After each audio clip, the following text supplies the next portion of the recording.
നമസ്കാരം. ബി.ജെ.പി. സംസ്ഥാന അധ്യക്ഷനായി ബി.ജെ.പി. കേന്ദ്ര നേതൃത്വം രാജീവ് ചന്ദ്രശേഖറിനെ നിയോഗിച്ചത് കൃത്യമായ മാസ്റ്റർ പ്ലാനോടെയാണ്.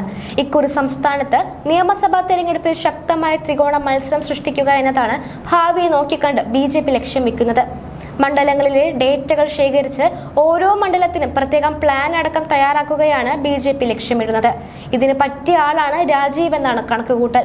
പരമ്പരാഗത ബി.ജെ.പി. ശൈലിയിൽ നിന്ന് മറികടന്ന് കേരളത്തിലെ മധ്യവർഗത്തെ അടുപ്പിച്ചുകൊണ്ട് മുന്നോട്ട് പോവുക എന്നതാണ് പ്രധാന ലക്ഷ്യം. ഇന്നലെ ചുമതലയേറ്റ രാജീവ് തന്റെ ലക്ഷ്യം എന്താണെന്ന് തുറന്നു പറഞ്ഞു കഴിഞ്ഞു. വരുന്ന തെരഞ്ഞെടുപ്പുകളിൽ കേരളത്തിൽ ബി.ജെ.പിക്ക് നിലവിലുള്ള 20% വോട്ടിൽ നിന്ന് 30% മുകളിലേക്ക് വർദ്ധിപ്പിക്കണമെന്ന ലക്ഷ്യത്തോടെ പ്രവർത്തിക്കാനാണ് നിർദ്ദേശം. 40 മണ്ഡലങ്ങളിൽ 30% വോട്ട് പിടിക്കാനുള്ള പ്രവർത്തന രൂപരേഖ തയ്യാറാക്കാനും നിർദ്ദേശമുണ്ട്. ലോക്സഭാ തെരഞ്ഞെടുപ്പിൽ കിട്ടിയ വോട്ട് ശതമാനം വിലയിരുത്തി കോർ കമ്മിറ്റിയും പ്രഭാരിയും ചേർന്നുണ്ടാക്കിയ പ്രവർത്തന തന്ത്രം ദേശീയ നേതൃത്വത്തിനും കൈമാറിയിട്ടുണ്ട്. 35,000-ന് മുകളിൽ വോട്ട് ലഭിച്ച 60 നിയമസഭാ മണ്ഡലങ്ങളിൽ ശ്രദ്ധ കേന്ദ്രീകരിച്ച് മറ്റൊരു പദ്ധതിയും തയ്യാറാക്കുന്നുണ്ട്. കഴിവ് തെളിയിച്ച പുതിയ നേതാക്കളെ സംസ്ഥാന നേതൃപദവികളിൽ എത്തിക്കണമെന്നും കൂടുതൽ അവസരം നൽകണമെന്നുമാണ് രാജീവ് ചന്ദ്രശേഖറിന്റെ നിർദ്ദേശം. മറ്റുപാധികളിലൂടെ നേതൃതലത്തിലേക്ക് ആളുകളെ കൊണ്ടുവരുന്നതിനോട് അദ്ദേഹത്തിന് വിയോജിപ്പുണ്ട്. ബി.ജെ.പിയിൽ ഇനി ഗ്രൂപ്പിസം ഉണ്ടാകില്ലെന്ന് രാജീവ് ചന്ദ്രശേഖർ ഇന്നലെ മാധ്യമങ്ങളോട് വ്യക്തമാക്കിയിരുന്നു. ഇത് സംസ്ഥാന ബി.ജെ.പിയിലെ ഗ്രൂപ്പ് മാനേജർമാർക്കുള്ള താക്കീതാണ് താനും. വ്യക്തികളുടെ ടീമല്ല, യുവാക്കളടങ്ങിയ ബി.ജെ.പിയുടെ ടീം കേരളത്തിലുണ്ടാകും. കേരളത്തിൽ മുഴുവൻ സമയവും രാഷ്ട്രീയക്കാരനായി താൻ ഉണ്ടാകുമെന്നും രാജീവ് ചന്ദ്രശേഖർ വ്യക്തമാക്കി. ബി.ജെ.പിക്ക് കേരളത്തിൽ പുതിയ മുഖം നൽകാനെത്തുന്ന രാജീവ് ചന്ദ്രശേഖർ സംഘടനയെ നയിക്കുന്നത് എങ്ങനെയെന്നാകും എല്ലാവരും ഇനി ഒറ്റുനോക്കുക. വ്യവസായ പ്രമുഖനിൽ നിന്ന് സമ്പൂർണ്ണ രാഷ്ട്രീയക്കാരനായി മാറേണ്ടി വരുമ്പോൾ രാജീവിലൂടെ കേരള പാർട്ടിക്ക് പ്രൊഫഷണൽ ശൈലി കൈവരുമെന്നാണ് ബി.ജെ.പി. കരുതുന്നത്. പരമ്പരാഗത രീതികളും വഴിമാറും. എന്നാൽ പ്രായോഗിക രാഷ്ട്രീയത്തിൽ പുതുമുഖമായ രാജീവ് ചന്ദ്രശേഖറിന് പാർട്ടിയെ നയിക്കാൻ പുതിയ മേഴ്വഴക്കം ശീലിക്കേണ്ടി വരും. പാർട്ടിക്ക് പരിസ്വീകാര്യതയുള്ള ഫുൾ ടൈം പാർട്ടിക്കാരനല്ലാത്ത രാജീവിനെ സർപ്രൈസ് പ്രസിഡന്റ് ആക്കിയതിലൂടെ കേരളത്തിൽ പുതിയ പരീക്ഷണമാണ് ബി.ജെ.പി. നടത്തുന്നത്. കേരള ബി.ജെ.പിയിൽ ഗ്രൂപ്പില്ലെന്നത് നേതാക്കളുടെ ആണയിടൽ മാത്രം. അടിത്തട്ടിലെ നീക്കങ്ങൾ ഗ്രൂപ്പ് അടിസ്ഥാനത്തിലാണെന്ന് അണികൾക്കെന്ന പോലെ കേന്ദ്ര നേതൃത്വത്തിനും അറിയാം. അതുകൊണ്ട് തന്നെ ഗ്രൂപ്പ് മാനേജർമാർക്കുള്ള മുന്നറിയിപ്പ് കൂടിയാണ് രാജീവിന്റെ കടന്നുവരവ്.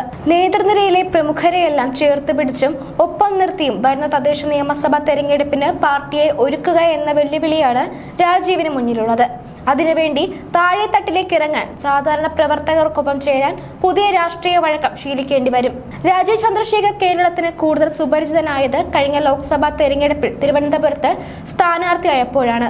മുഖ്യ എതിരാളി ശശി തരൂരിന്റെ 2019 ഭൂരിപക്ഷമായ 99,989 2024 16,077 താഴ്ത്തി 2ാം സ്ഥാനത്തിലെത്തിയത് നേട്ടമായി. രാഷ്ട്രീയത്തിന് അതീതമായ സ്വീകാര്യത ലഭിച്ചുവെന്നായിരുന്നു രാജീവിന്റെ വിലയിരുത്തൽ.